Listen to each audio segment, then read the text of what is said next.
جو کچھ برما میں ہوا، جو کچھ فلسطین میں ہو رہا ہے، شام میں جو کچھ ہو رہا ہے، اور اب جو کچھ کشمیر میں ہو رہا ہے، امت لہو لہو ہے، اور 56-57 اسلامی ملکوں کے حکمران ہیں کہاں؟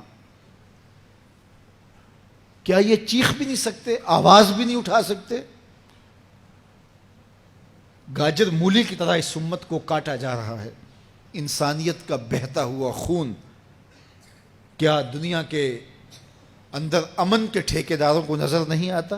کشمیر کے اندر 1 لاکھ سے زائد لوگ شہید ہو گئے ان 17 سالوں میں، 90,000 بچے یتیم ہو گئے، 23,000 سے زائد خواتین بیوہ ہو گئیں۔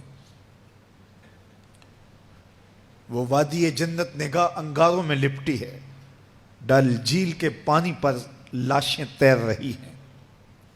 وہ چناروں کی سرزمین آج خون سے لالا زار بنی ہوئی ہے۔ کیا پوری دنیا نابینا ہے؟ اس کی آنکھیں نہیں ہیں؟ کہاں ہے اقوام متحدہ؟ کہاں ہے امن کے ٹھیکیدار؟ کہاں انسانیت کے حقوق کی بات کرنے والے؟ کہاں انسانی تقدس کی کہانی کا نغمہ چھیڑنے والے؟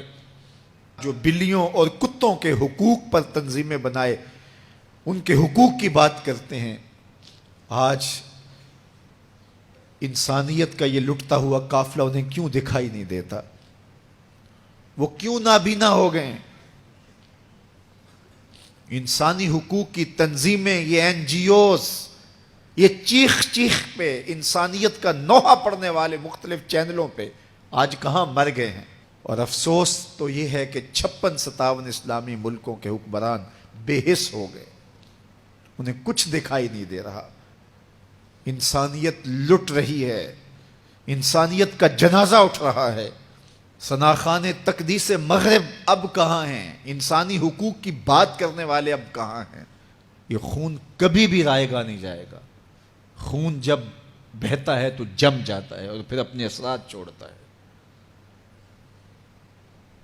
تو اسی خون شہیداں سے چراغاں ہوگا اور اسی سے اس امت میں بہار آئے گی۔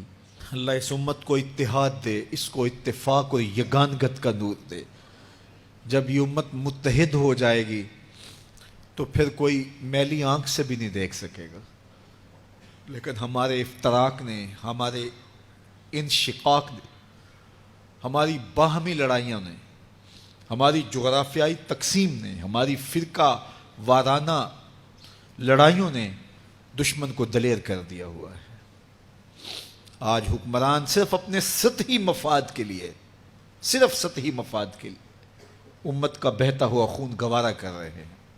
کتنا نازک دور تھا اس امت پر، اور ہم کیا کر رہے ہیں اور کیا کرنے جا رہے ہیں؟ ہماری سوچ، ہماری اپروچ کیا ہے؟